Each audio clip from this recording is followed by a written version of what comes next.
વિદ્યાર્થી મિત્રો, આપણે ગયા લેક્ચરના અંદર ક્વોન્ટમ આંક ઉપર ડિસ્કસ કરી હતી, બરાબર. આજે આપણે આ લેક્ચરમાં કક્ષકોના આકાર ઉપર વાત કરીશું. તો ચલો શરૂ કરીએ. પહેલાં આપણે એસ પેટાકોષની વાત કરીએ. એસ પેટાકોષ. હવે ધ્યાન આપજો, આ એસ પેટાકોષ જે છે એને દર્શાવવા માટે આપણે કોણીય વેગમાન ક્વોન્ટમ આંકનો ઉપયોગ કરીશું, અને આના માટે કોણીય વેગમાન ક્વોન્ટમ આંકનું મૂલ્ય 0 છે. હા, અને એસ પેટાકોષ જે છે પહેલા કોષથી જ શરૂ થઈ જાય છે, માટે ધ્યાન આપજો. એ 1s પણ હોઈ શકે, 2s પણ હોઈ શકે, 3s પણ હોઈ શકે, 4s પણ હોઈ શકે, વગેરે વગેરે, બરાબર. હા, હવે આ જે એસ પેટાકોષ જે છે એમાં જે કક્ષકો હોય છે, કક્ષકો એક જ હોય છે એસ પેટાકોષમાં, અને એ જે કક્ષક છે એનો જે આકાર છે એ આકાર ગોલીય છે, બરાબર. આકાર કેવો છે? સ્ફેરિકલ છે, ગોલીય છે. યસ, કેવો? તો ધ્યાન આપો. જો હું અહીંયા ડ્રો કરું છું કે આ એક્સ અક્ષ છે, આ વાય અક્ષ છે, અને આ ઝેડ અક્ષ છે. જેમ કે આ કેન્દ્ર છે એમ સમજો, બરાબર. કેન્દ્રથી ઇલેક્ટ્રોન મળી આવવાની સંભાવના આ રીતના હોય છે એકદમ, બરાબર. એવો ગોલીય અવકાશ હોય છે કે જ્યાં ઇલેક્ટ્રોન આપણને મળી આવતા હોય, બરાબર. જો ગોલીય અવકાશ હોય, ઇલેક્ટ્રોન મળી આવવાની સંભાવના દર્શાવતો અવકાશ જે છે, વિસ્તાર જે છે, જો ગોલીય હોય આ રીતના, બરાબર, આ રીતના ગોલીય, ઓકે, આ રીતના ગોલીય, આમ ગોળ દડા જેવો હોય, ગોલીય હોય, બરાબર. યસ, તો ધ્યાન આપજો, આ સર્કલ નથી હોય ને, આ ગોળ દડો છે એમ સમજો. યસ, જો ઇલેક્ટ્રોન મળી આવવાની સંભાવના આ રીતના જો ગોલીય આવતી હોય તો આ કક્ષકને કહેવાય છે એસ કક્ષક, બરાબર. ગોલીયને ઇંગ્લિશમાં કહેવાય છે સ્ફેરિકલ, એના ઉપરથી આનું નામ રાખેલું છે એસ કક્ષક, બરાબર. યસ, તો આ છે આપણી એસ કક્ષક. જો ઇલેક્ટ્રોન મળી આવવાની સંભાવના દર્શાવતો અવકાશ જો આ ટાઈપનો ગોલીય હોય ને તો આપણે એને કહીશું એસ કક્ષક. હા, હવે કોઈ તમને એમ કહી દે કે ભાઈ આ જે કક્ષક છે એ કઈ અક્ષ પર ફેલાયેલી છે, એક્સ અક્ષ પર, વાય અક્ષ પર કે ઝેડ અક્ષ પર? તો આપણે કહીશું સાહેબ આ તો ત્રણેય અક્ષ પર ફેલાયેલી છે, કોઈ એક પર્ટિક્યુલર એક્સના, કોઈ પર્ટિક્યુલર અક્ષ ના કહેવાય. માટે આપણે કહીશું કે ભાઈ આ જે કક્ષક છે, બરાબર, યસ, એ બિન દિશાકીય છે, બરાબર. એ કેવી કહેવાય? બિન દિશાકીય, અદિશ કહેવાય. હા, આની કોઈ દિશા ફિક્સ ના કહેવાય. એવું ના કહેવાય કે ભાઈ એક્સ અક્ષ પર છે, વાય અક્ષ પર છે, યા ઝેડ અક્ષ પર. આ તો ત્રણેય અક્ષો પર છે, માટે ધ્યાન આપજો, એસ કક્ષક જે છે બિન દિશાકીય હોય છે, બરાબર. યસ, અને આપણને એ પણ ખબર છે કે એક કક્ષકમાં કેટલા ઇલેક્ટ્રોન રહે? તો 2 ઇલેક્ટ્રોન રહેશે. તો આપણે કહીશું કે આના અંદર 2 ઇલેક્ટ્રોન હશે, અને એ 2 ઇલેક્ટ્રોન મળી આવવાની સંભાવના દર્શાવતો અવકાશી વિસ્તાર કંઈક આ ટાઈપનો છે, બરાબર. તો આ કક્ષકના અંદર કેટલા ઇલેક્ટ્રોન મોજૂદ છે? ત્યારે 2 ઇલેક્ટ્રોન મોજૂદ છે એમ સમજવાનું, બરાબર. હા, હવે આ જે આપણી કક્ષક છે, બરાબર. યસ, એ કક્ષકને આપણે દર્શાવવા માટે ધ્યાન આપજો, તમને ખબર છે કક્ષકને દર્શાવવા માટે આપણે ચુંબકીય ક્વોન્ટમ આંકનો ઉપયોગ કરીએ છીએ, બરાબર. તો ધ્યાન આપજો, એસ કક્ષકને દર્શાવવા માટે ચુંબકીય ક્વોન્ટમ આંકનું મૂલ્ય 0 લેવામાં આવે છે, બરાબર. તો આ ધ્યાન આપજો, ઓકે. તો આ થઈ ગઈ આપણી એસ કક્ષક. હા, હવે ધ્યાન આપજો, 1s, 2s, 3s, 4s આ બધામાં ફરક શું છે? તો ધ્યાન આપજો, બધી ગોલીય છે. યસ, બધાનો આકાર ગોળ દડા જેવો છે, બસ ખાલી ફરક એટલું છે કે જે 1s હશે એ સાઇઝમાં નાની હશે, 2s જે છે એના કરતાં સાઇઝમાં કેવી હશે? મોટી. 3s હશે એ ઓર મોટી હશે, 4s હશે એ સાઇઝમાં ઓર મોટી હશે. તો અહીંયા 1sના અંદર, બરાબર, ઇલેક્ટ્રોન મળી આવવાની સંભાવના દર્શાવતો અવકાશી વિસ્તાર આવો હશે, જ્યારે 2sમાં અવકાશી વિસ્તાર કંઈક આ ટાઈપનો મોટો હશે, બરાબર. યસ, 3sમાં આપણે કહીશું ઇલેક્ટ્રોન મળી આવવાની સંભાવના દર્શાવતો અવકાશી વિસ્તાર આ રીતના મોટો હશે, 4sમાં ઓર મોટો હશે ઇલેક્ટ્રોન મળી આવવાની સંભાવના દર્શાવતો અવકાશી વિસ્તાર. તો આટલો ફરક છે, તો આપણે કહીશું સાઇઝનો જ ખાલી ફરક છે 1s, 2s, 3s, 4sમાં, બરાબર. સાઇઝનો ખાલી ફરક છે. હા, તો મને બતાવજો કે 2s, 1sમાં 2 ઇલેક્ટ્રોન હશે, 2sમાં 2 ઇલેક્ટ્રોન હશે, 3sમાં 2 ઇલેક્ટ્રોન હશે, 4sમાં 2 ઇલેક્ટ્રોન હશે. તો મને બતાવો ઇલેક્ટ્રોન મળી આવવાની સંભાવના દર્શાવતો જે ઇલેક્ટ્રોન મળી આવવાની સંભાવના જે છે એ બોલો 1s ના અંદર 2s ના અંદર ને 3s માં જો કમ્પેરિઝન કરીએ તો આપણે કહી શકીએ 1s માં ઇલેક્ટ્રોન મળી આવવાની સંભાવના વધારે હશે, 2s માં ઓર ઓછી થઈ જાય, 3s માં ઓર ઓછી થઈ જાય. કેમ? કારણ કે આમાં શું થાય છે કે તમે જેમ જેમ આગળ જાઓ છો એમ એમ શું થાય છે, પેલું કદ વધે છે. કદ વધશે એટલે શું થશે? ઇલેક્ટ્રોનની ઘનતા ઘટી જાય. કારણ કે તમને ખબર છે ઘનતા બરાબર દળ ભાગ્યા કદ થાય. તો જેટલું કદ વધારે એટલી ઘનતા ઓછી. માટે આપણે કહીશું કે 1s કરતા 2s, 2s કરતા 3s, 3s કરતા 4s માં ઇલેક્ટ્રોન મળી આવવાની સંભાવના ધીરે ધીરે ઘટતી જાય છે. જેમ કે એક સિમ્પલ આપણે એક એક્ઝામ્પલ તમને આપી દઈએ. દાખલા તરીકે મારી પાસે આ નાનું પાત્ર છે અને એક મોટું પાત્ર છે, બરાબર. દાખલા તરીકે આમાં મેં પાણી ભરેલું છે, આમાં પાણી ભરેલું છે. હવે અહીંયા હું આપણે 2 માછલીઓ અહીંયા છોડીશું, અહીંયા 2 માછલીઓ છોડીશું.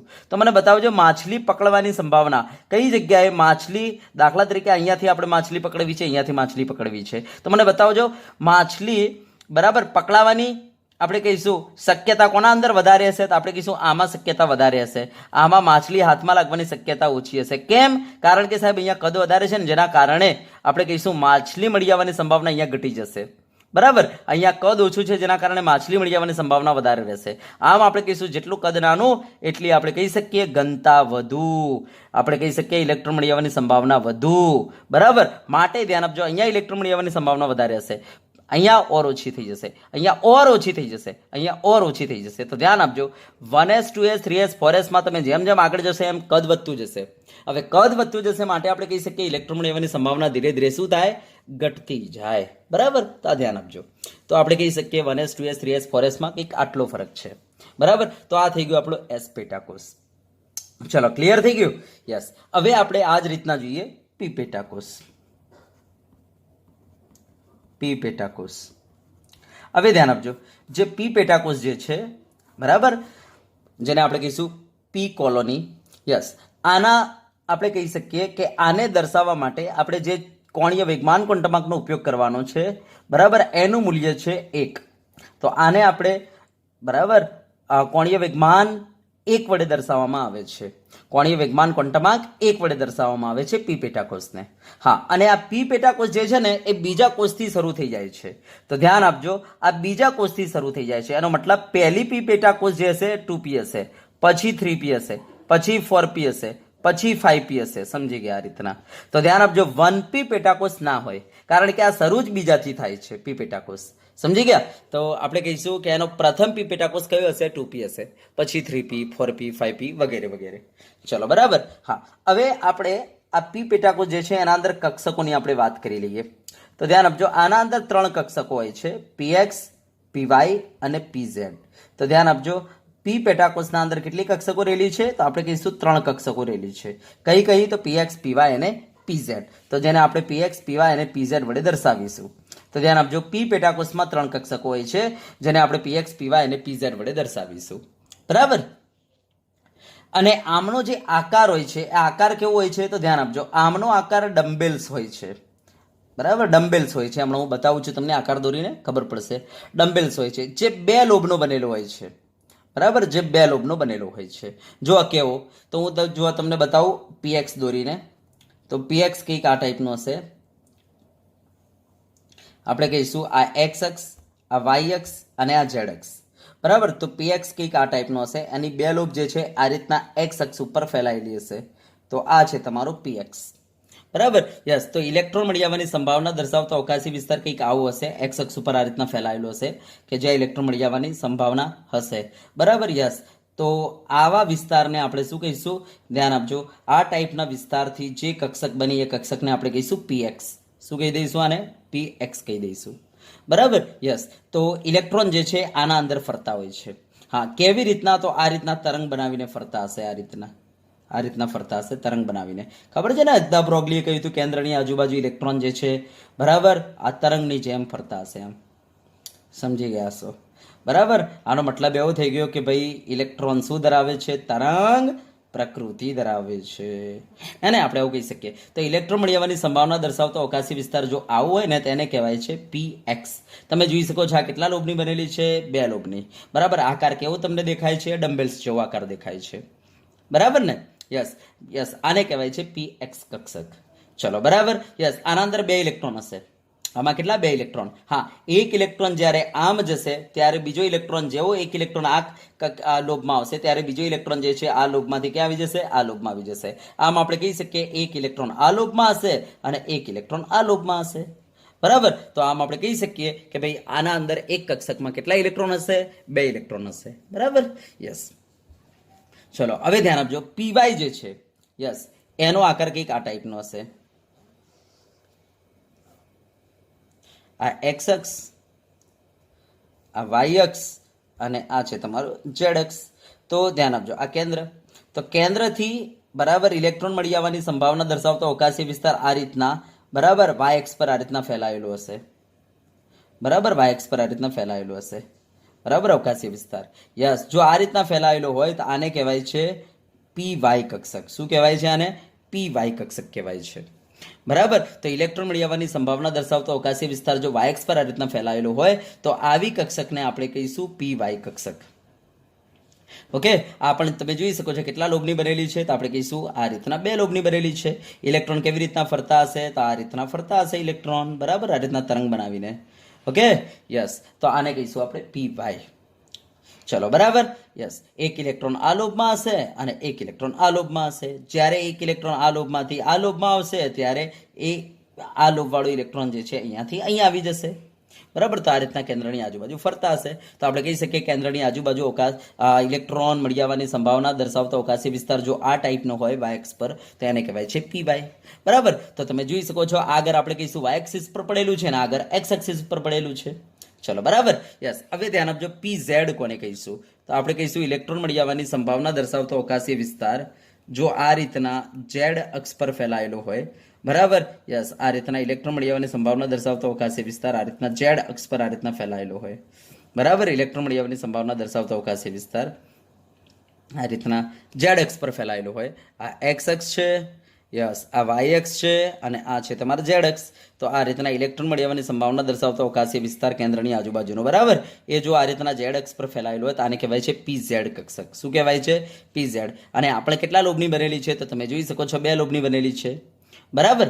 યસ, 2 લોબની બનેલી છે. સમજી ગયા હશો. બરાબર. યસ, એક ઇલેક્ટ્રોન આ લોબમાં હશે, બીજો ઇલેક્ટ્રોન આ લોબમાં હશે. ઓકે, તો આ છે આપણો પી ઝેડ. ચલો, ક્લિયર છે? ઓકે, હા. હવે ધ્યાન આપજો.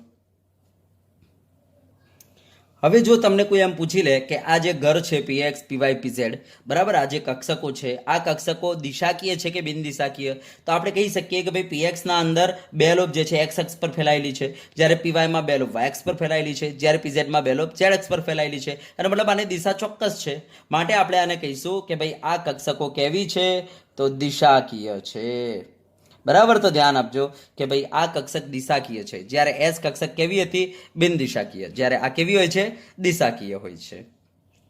બરાબર.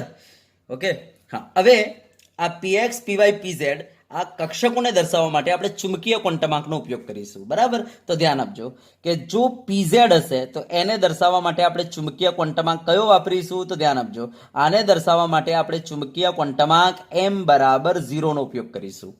બરાબર. યસ, પણ ધ્યાન આપજો જો પીવાય અને પી એક્સ હશે તો આને દર્શાવવા માટે આપણે ચુંબકીય ક્વોન્ટમાંક m બરાબર +or-1 નો ઉપયોગ કરીશું. બરાબર. એનો મતલબ પીએક્સને દર્શાવવા માટે જો આપણે +1 વાપરીએ તો પીવાયને દર્શાવવા માટે -1 વાપરીશું. યા તો પછી આનાથી ઉલટું, જો પીએક્સને દર્શાવવા માટે આપણે જો -1 વાપરીએ તો પીવાયને દર્શાવવા માટે આપણે +1 વાપરીશું. તો આ ધ્યાન આપજો, પીઝેડને દર્શાવવા માટે હંમેશા m બરાબર 0 નો ઉપયોગ કરીશું. હા, પીએક્સને દર્શાવવા માટે m બરાબર +or-1 નો. સેમ એ રીતના પીવાયને દર્શાવવા માટે પણ m બરાબર +or-1 નો આપણે ઉપયોગ કરીશું. ચલો, બરાબર. તો આ વસ્તુ ધ્યાન આપજો. ચલો, ઓકે. તો આ રીતના આપણે કક્ષકોને દર્શાવીશું. હવે ધ્યાન આપજો, જો આપણે આ 3 ઘરને, આ 3 કક્ષકોને જો આપણે ભેગી કરી દઈએ તો કેટલું મસ્ત ફૂલ બનશે. ધ્યાન આપજો, જો આ કંઈક આવું દેખાશે તમને. જો હું આ 3 ભેગા કરી દઉં, આ 3 કક્ષકોને જો હું ભેગી કરી દઉં તો કેવું તમને દેખાશે? તો આપણે કહીશું આ એક્સ, આ વાય અને આ ઝેડ. યસ, તો આપણે કહીશું 2 લોબ આ રીતના એક્સ પર, બરાબર, 2 લોબ આ રીતના વાય પર અને 2 લોબ આ રીતના ઝેડ પર. યસ, તો આવી કોલોની તૈયાર થશે. બરાબર. તો આને કહીશું આપણે પી પેટાકોષ. તો ધ્યાન આપજો, આ આપણો પી પેટાકોષ બની ગયો. બરાબર. યસ, આ આખો જે બન્યો ફૂલ એને કહીશું પી પેટાકોષ. આ જે કોલોની બની એને કહીશું પી પેટાકોષ, જેના અંદર 3 ઘર છે. એક છે પીએક્સ, એક છે પીવાય અને એક છે પીઝેડ. અને આમાંથી દરેક ગણ જે છે, દરેક ઘર જે છે એ 2 લોબનું બનેલું છે. જોઈ લેજો, 2 લોબનું બનેલું છે, 2 લોબનું બનેલું છે. તો આપણે કહીશું કે આ જે પી પેટાકોષ જે છે, આ જે કોલોની જે છે એ 3 ઘરની બનેલી છે અને એમાં દરેક ઘર જે છે 2 લોબનું બનેલું છે. બરાબર. તો આખી કોલોની આપણને કંઈક આવી દેખાશે. બરાબર. યસ, એના અંદર 3 ઘર, આ પીએક્સ, આ પીવાય અને આ પીઝેડ થઈ ગયા. બરાબર. હા, હવે વાત એ છે કે આપણે વાત કરીએ 2p, 3p, 4p અને 5p માં શું ફરક છે. તો ધ્યાન આપજો. 2p એનો આકારે તમે જોઈ શકો છો ડમ્બેલ જેવો રહેશે. ધ્યાન આપજો, એની અંદર જે કક્ષકો હશે. 3p ના અંદર 3p પેટાકોષ જે હશે એમાં જે કક્ષકો હશે એમનો આકારે આવા જ રહેશે, ડમ્બેલ જેવા. બસ ખાલી એટલો જ ફરક હશે કે 2p કરતા 3p ના અંદર જે કક્ષકો હશે એ સાઈઝમાં મોટી હશે. બસ આટલો જ ફરક હશે કે સાઈઝમાં કેવી હશે, મોટી હશે. બરાબર. યસ. તો દાખલા તરીકે 2p જે છે, 2p ના અંદર રહેલી 2px આવડી સાઈઝમાં છે, તો જે 3p ના અંદર રહેલી 3px હશે એની સાઈઝ આવડી હશે, સાઈઝમાં ફરક હશે. યસ. તો ધ્યાન આપજો. હવે જો સાઈઝ વધી જાય તો ધ્યાન આપજો શું થશે. તો આપણે કહીશું 2p એક્સમાં 2 ઇલેક્ટ્રોન હતા, એ રીતના 3p એક્સમાં 2 ઇલેક્ટ્રોન હશે, પણ પેલો કદ વધી ગયું. હવે જો કદ વધી જશે તો મેં તમને કહ્યું હતું, જો કદ વધી જશે તો ઇલેક્ટ્રોન મળી આવવાની સંભાવના ઘટી જશે. માટે ધ્યાન આપજો, 2p કરતા 3p ના અંદર ઇલેક્ટ્રોન મળી આવવાની સંભાવના ઓછી થઈ જાય, 3p કરતા 4p માં ઓર ઓછી થઈ જાય, કારણ કે પેલું કદ વધી જશે. બરાબર. આ 3p છે તો 4p જ્યારે આપણે જોઈશું તો આવડી મોટી થઈ જશે. બરાબર. યસ. તો આપણે કહીશું કે જો કદ વધી જશે તો જે ઇલેક્ટ્રોન મળી આવવાની સંભાવના હશે એ કેવી થઈ જશે, ઓછી થઈ જશે. તો ધ્યાન આપજો, 2p કરતા 3p માં, 3p કરતા 4p માં ઇલેક્ટ્રોન મળી આવવાની સંભાવના ધીરે ધીરે ઘટતી જાય. ફરક એટલો જ છે કે ભાઈ 2p જે છે સાઈઝમાં નાની છે, 3p ઓર મોટી થઈ જશે, 4p ઓર મોટી થઈ જશે, 5p ઓર મોટી થઈ જશે. બરાબર. તો આટલો ફરક છે. ચલો, ઓકે. બરાબર. હા, હવે ધ્યાન આપજો કે આમાં જો તમને કોઈ એમ કહી દે કે ભાઈ મારી પાસે આ એસ છે અને આ પી છે. ધ્યાન આપજો ને, બરાબર ધ્યાનથી જોજો. આ એસ છે અને આ પી છે. યસ. આ બંનેમાં કોના અંદર ઇલેક્ટ્રોન મળી આવવાની સંભાવના વધારે હશે? તો આપણે કહીશું એસ ના અંદર આટલા વિસ્તારમાં, જાણે કે એક જ લોબમાં ઇલેક્ટ્રોન ફરે છે, જ્યારે પી ના અંદર 2 લોબમાં ઇલેક્ટ્રોન ફરે છે. તો ધ્યાન આપજો, આના અંદર આ એક જ લોબમાં 2 ઇલેક્ટ્રોન ફરતા હોય છે, જ્યારે આમાં 2 લોબના અંદર આ રીતના 2 ઇલેક્ટ્રોન ફરતા હોય છે. બરાબર. યસ. તો આપણે કહીશું આનું કદ એસ કરતા આનું કદ મોટું છે, જેના કારણે આપણે કહી શકીએ આમાં ઇલેક્ટ્રોન મળી આવવાની સંભાવના ઓછી થઈ જશે. તો ધ્યાન આપજો, એસ કરતા પી માં ઇલેક્ટ્રોન મળી આવવાની સંભાવના ઓછી હોય. સમજી ગયા વાતને? આ વસ્તુ દિમાગમાં ફિટ કરી લેજો. તો આપણે કહીશું એસ કરતા પી ના અંદર કદ મોટું હોવાને કારણે આપણે કહીશું ઇલેક્ટ્રોન મળી આવવાની સંભાવના કેવી રહેશે, ઓછી રહેશે. બરાબર. યસ. અને એક વસ્તુ ધ્યાન આપજો, આ પી નામ આપણે ક્યાંના ઉપરથી આપેલું છે? તો પ્રિન્સિપલ ઉપરથી આપેલું છે. પી પેટાકોષ પ્રિન્સિપલ ઉપરથી. બરાબર. તો પી પેટાકોષનું નામ આપણે પ્રિન્સિપલ ઉપરથી રાખેલું છે. ચલો, ઓકે, ડન. તો આપણો આ પી પેટાકોષ પૂરો થાય છે. ચલો, હવે આપણે તમને બતાવીએ ડી પેટાકોષ. ચલો, ઓકે. ચલો, તો ડી પેટાકોષ. હવે આ જે કોલોની છે, આ જે ડી પેટાકોષ જે છે એને દર્શાવવા માટે આપણે કોણીય વેગમાન ક્વોન્ટમાર્કનો ઉપયોગ કરીશું. અને આના માટે કોણીય વેગમાન ક્વોન્ટમાર્ક જે છે એનું મૂલ્ય છે આપણું 2. કેટલું મૂલ્ય છે? 2. એસ માટે 0 હતો, પી માટે 1 હતો, ડી માટે 2 છે.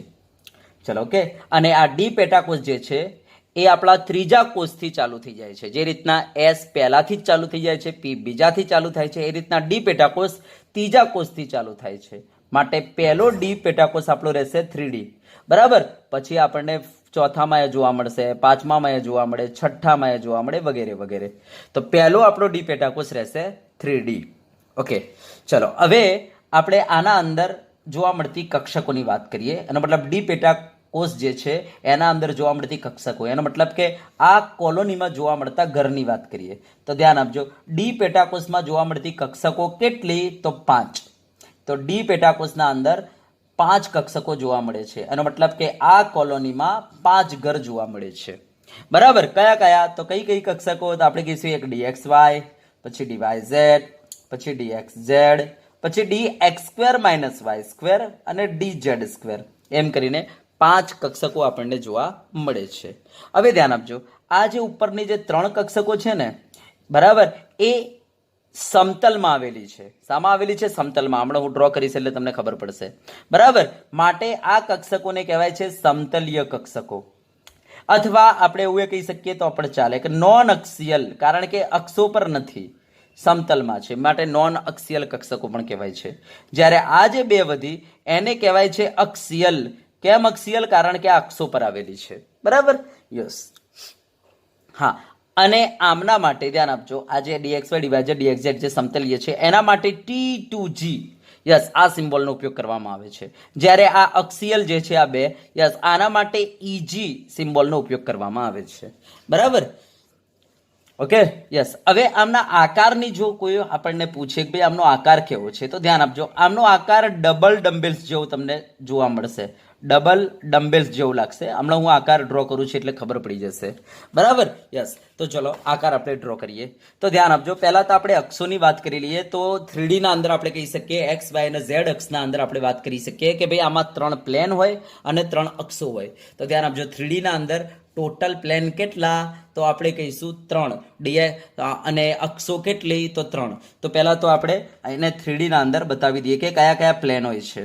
તો જો એના અંદર સમતલ હોય, એક તો એક્સ વાય સમતલ 3D ના અંદર. 3D માં 3 સમતલ આવેલા હોય. બરાબર. યસ. તો આ એક એક્સ વાય સમતલ, બીજો આ વાય ઝેડ સમતલ, અને ત્રીજો હોય એક્સ ઝેડ સમતલ. X Z. તો ધ્યાન આપજો, 3D ના અંદર 3 સમતલ આવેલા હોય, એક્સ વાય, વાય ઝેડ અને એક્સ ઝેડ. બરાબર. યસ. આ 3 સમતલ આવેલા હોય અને 3 અક્ષો હોય એક્સ વાય અને ઝેડ. બરાબર. 3 અક્ષો હોય એક્સ વાય અને ઝેડ. હવે ધ્યાન આપજો કે આ જે છે ને આપણે કહીશું ડી કક્ષકો. તો ડી કક્ષકો જે છે એ 2 ડમ્બેલ્સની એટલે કે 4 લોબની બનેલી હોય છે. બરાબર. આમાં લોબ કેટલી હોય છે? 4.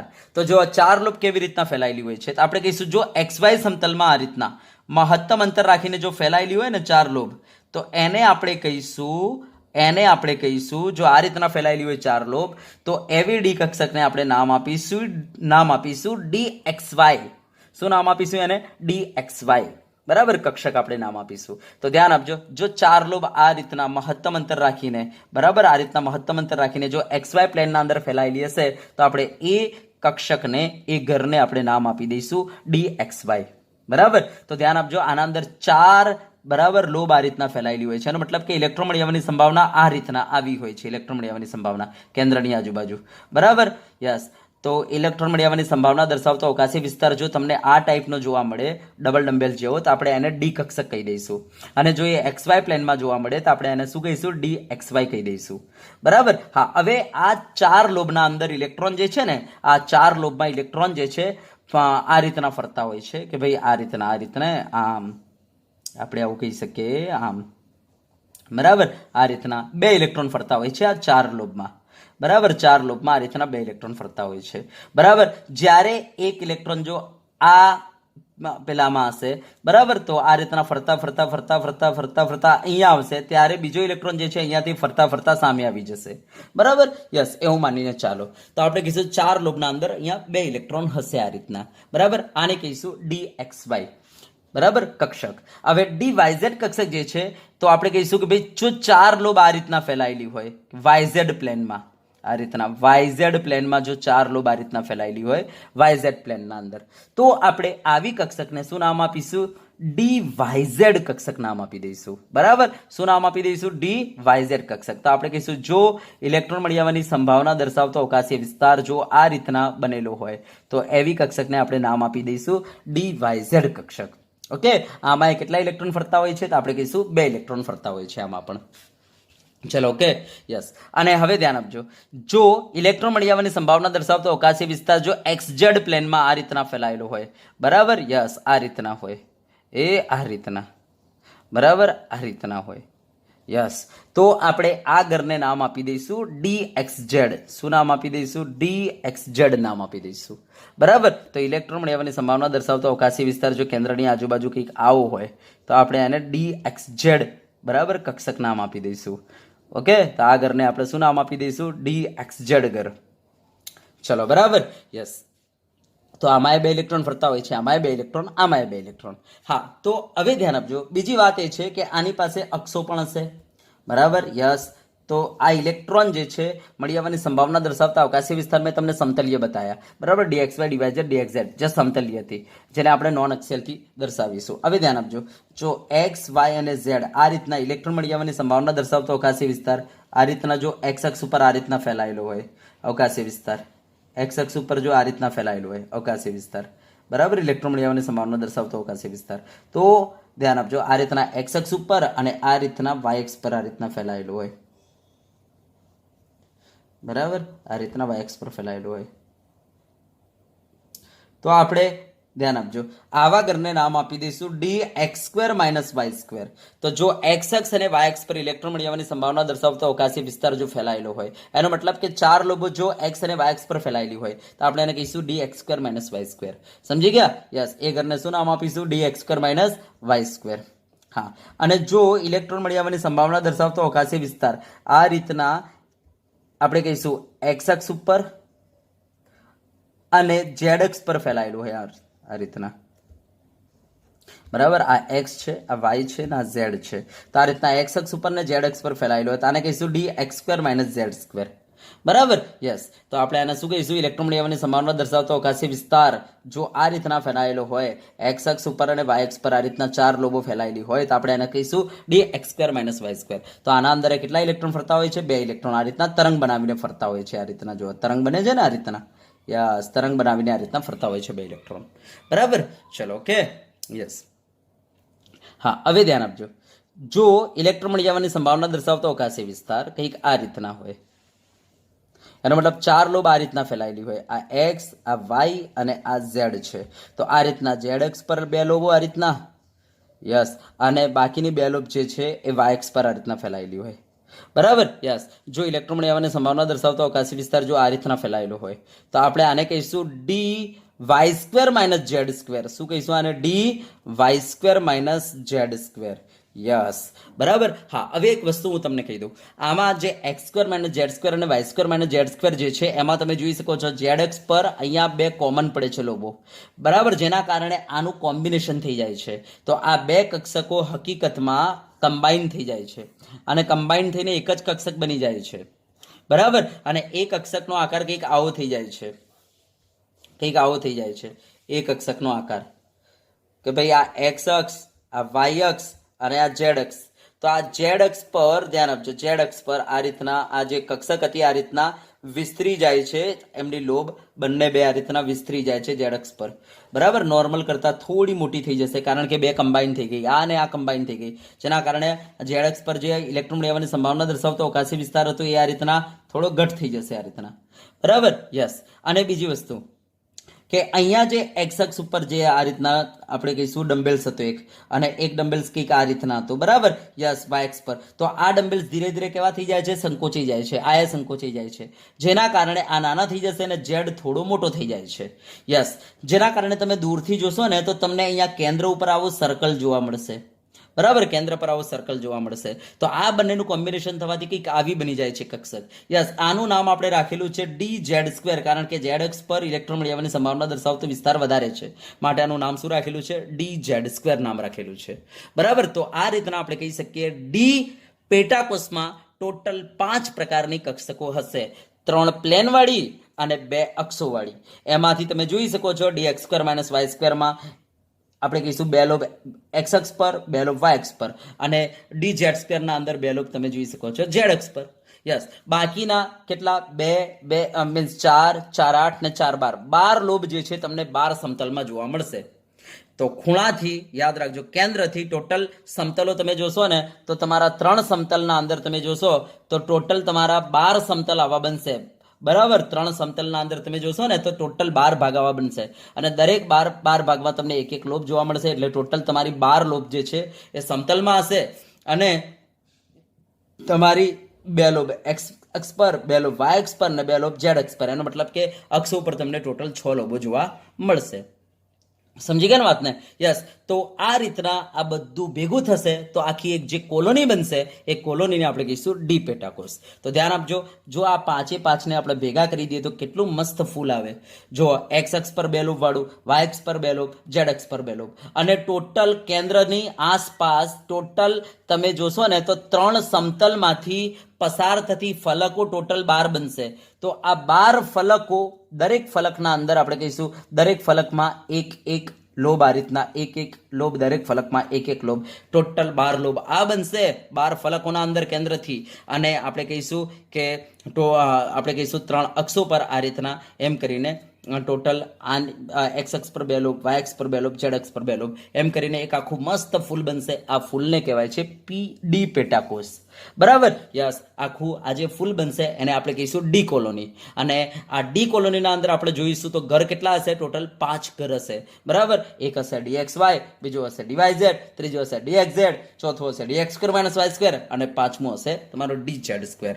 સમજી ગયા? તો યસ, તો કક્ષકો ડી જે પેટાકોષ હોય છે એના અંદર ટોટલ 5 કક્ષકો આ રીતના હોય છે. બરાબર, યસ. જે ડબલ ડમ્બેલ્સ આકાર ધરાવે છે, તમે જોઈ શકો છો. Double dumbbells, double dumbbells, double dumbbells, double dumbbells, double. બરાબર, યસ. આ ખાલી એક સિંગલ ડમ્બેલ્સ છે, બાકી બધું ડબલ ડમ્બેલ્સ છે. હા, હવે એક વખતે આવો પ્રશ્ન પૂછાયેલો છે કે ભાઈ આ 5 લોબના 5 કક્ષકોમાં, ડીની 5 કક્ષકોમાં કઈ એવી ડીની કક્ષક છે જ્યાં ઇલેક્ટ્રોન મળી આવવાની સંભાવના વધારે હશે, ઇલેક્ટ્રોનની ઘનતા વધારે હશે? બરાબર, તો આપણે કહીશું ડી ઝેડ સ્ક્વેર.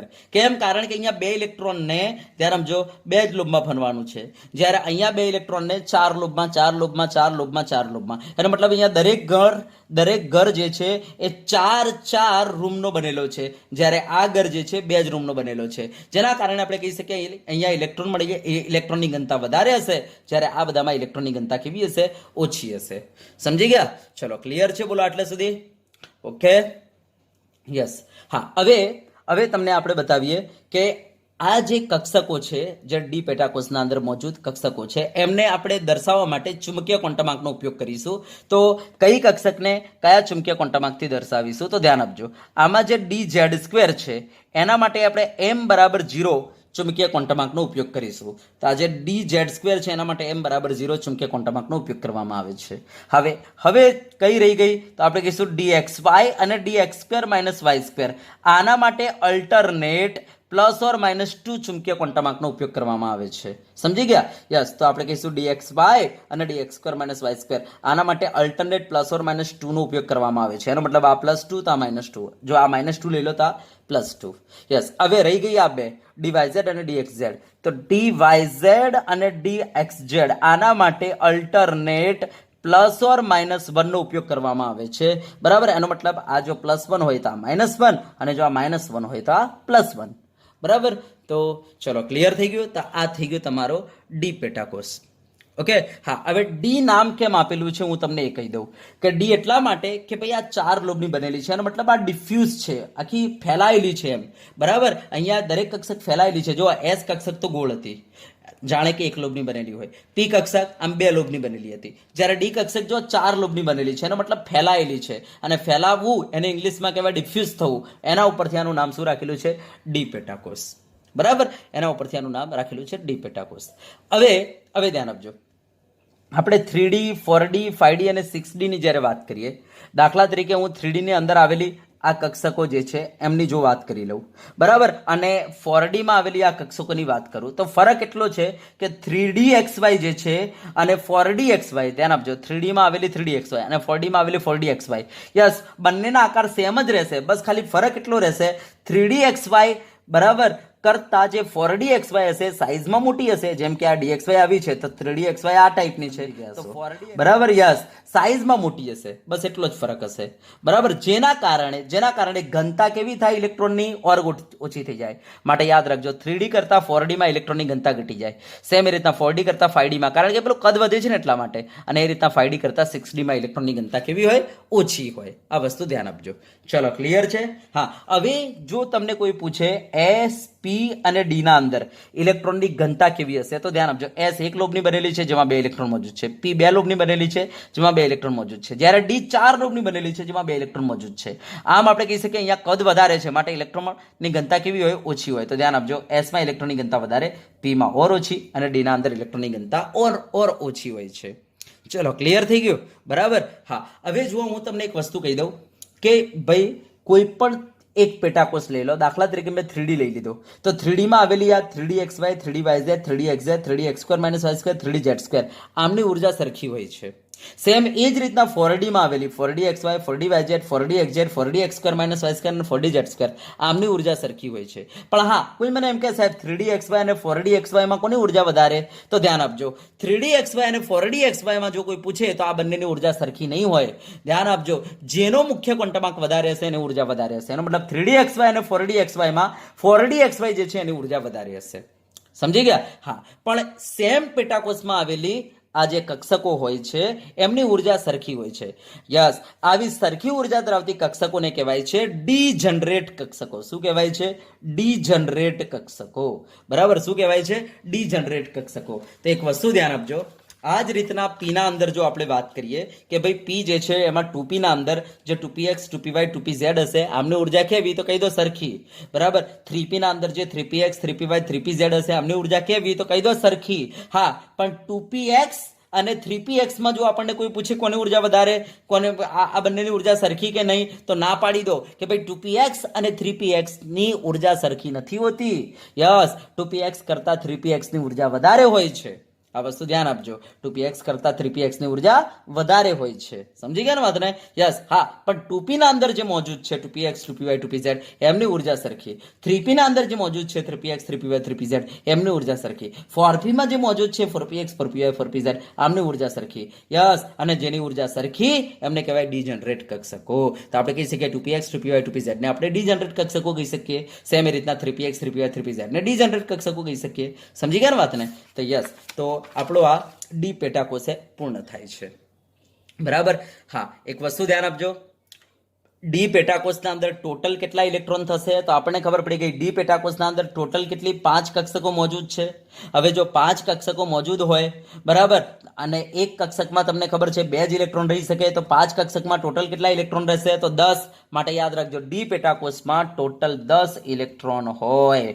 બરાબર, તો આપણે કહીશું કે આ જો આખી કોલોનીની આપણે વાત કરીએ, 5 ઘરને ભેગા કરીને એક કોલોની બનાવી દઈએ, જે કોલોનીને આપણે કહીશું ડી પેટાકોષ. તો આપણે કહીશું એ કોલોનીના અંદર કેટલા ઇલેક્ટ્રોન હોય? તો આપણે કહી શકીએ 10 ઇલેક્ટ્રોન. કારણ કે તમને ખબર છે ડી પેટાકોષ જે છે એના અંદર 5 કક્ષકો છે અને દરેક કક્ષકના અંદર 2 ઇલેક્ટ્રોન હોય છે.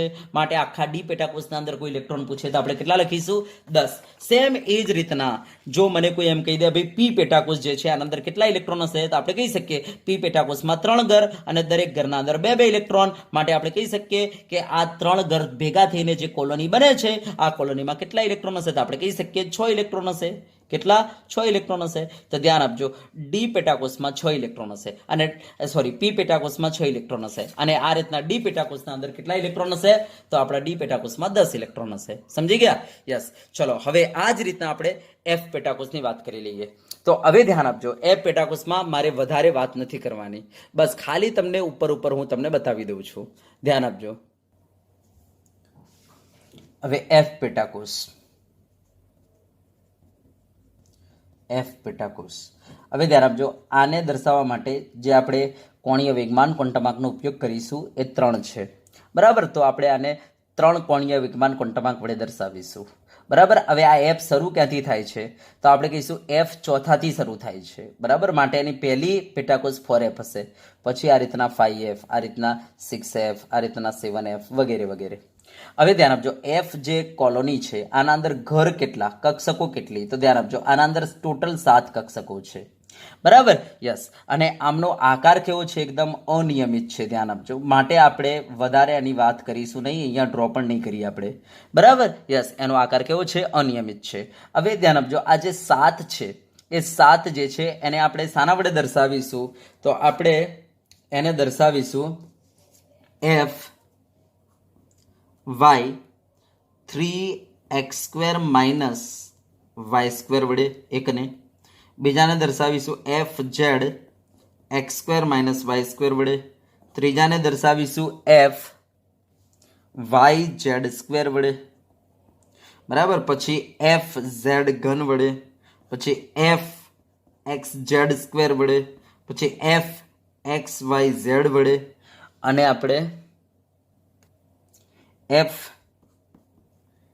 એક્સ કૌંસમાં x² માઇનસ 3y² વડે. આ રીતના આપણે એને દર્શાવીશું એફ પેટાકોષમાં રહેલી કક્ષકોને. બરાબર. યસ, દરેક કક્ષકમાં આપણને ખબર છે કેટલા કેટલા ઇલેક્ટ્રોન હોય, તો ભાઈ બે ઇલેક્ટ્રોન હોય. તો ટોટલ આમાં કેટલા ઇલેક્ટ્રોન હશે આખા એફ પેટાકોષમાં? તો આપણે કહી શકીએ એફ પેટાકોષના અંદર આ કોલોનીના અંદર ટોટલ 14 ઇલેક્ટ્રોન હશે. બરાબર. હા, હવે ધ્યાન આપજો કે આ જે છે ને, બરાબર, યસ, આપણે કહી શકીએ કે આ ડી પેટાકોષ કરતા વધારે લોબની બનેલી હોય છે, જેના કારણે બે ઇલેક્ટ્રોનને ફરવા માટે અહીંયા વધારે કદ જોઈશે. માટે આપણે કહી શકીએ કે એસ થી પી, પી થી ડી, ડી થી એફ તરફ જઈએ એટલે ઇલેક્ટ્રોનની ઘનતા શું થાય? ધીરે ધીરે ઘટતી જાય. બરાબર. યસ. અને હવે 4f 5f 6f માં શું ફરક? તો કહી દો કે આકારો તો સેમ રહેશે, બસ ખાલી ફરક એટલો છે 4f કરતાં 5f જે છે કદમાં મોટી હશે, જેના કારણે અહીંયા ઇલેક્ટ્રોનની ઘનતા ઘટી જાય, અને 5f કરતાં 6f ઓર કદમાં મોટી હશે, જેના કારણે આમાં ઇલેક્ટ્રોનની ઘનતા ઓર ઘટી જશે. તો આટલો ફરક છે. હા, હવે આપણે કહીશું કે એફ પેટાકોષના અંદર મોજૂદ આ જે કક્ષકો હશે એમની ઉર્જા સરખી હશે. બરાબર. માટે આપણે આ બધી કક્ષકોને ડીજનરેટ કક્ષકો કહી શકીએ. હા, પણ જો આપણે આ 4f પેટાકોષની લઈએ અને 5f પેટાકોષની લઈએ અને બંનેની કમ્પેરિઝન કરીએ તો પછી આપણે કહીશું ઉર્જા અલગ અલગ હશે. હા, તો સેમ જો પેટાકોષ હશે તેના અંદર મોજૂદ કક્ષકોની ઉર્જા સરખી હશે, અને એવી કક્ષકોને આપણે શું કહીશું? ડીજનરેટ કક્ષકો કહી દઈશું. બરાબર. તો આ થઈ ગયો આપણો એફ પેટાકોષ. ચલો, ડન. ઓકે. યસ. તો વિદ્યાર્થી મિત્રો, આપણે આજે આટલે સુધી રાખીશું. બરાબર. તો અહીંયા મેં તમને કક્ષકોનો આકાર બતાવી દીધો છે. ઓકે. હવે હું નેક્સ્ટ લેક્ચરમાં તમને નોડ કાઢતા શીખવાડીશ. બરાબર. પછી કક્ષકોની ઉર્જાનો ક્રમ કાઢતા શીખવાડીશ. બરાબર. અને એના પછી હું તમને કક્ષકમાં ગતિ કરતા ઇલેક્ટ્રોનનું કોણીય વેગમાન કેવી રીતના નીકળશે એના માટે જે ફોર્મ્યુલા છે એ ફોર્મ્યુલા આપીશ. બરાબર. યસ. તો વિદ્યાર્થી મિત્રો, આજે આપણે અહીંયા સુધી રાખીશું. ચલો, ઓકે.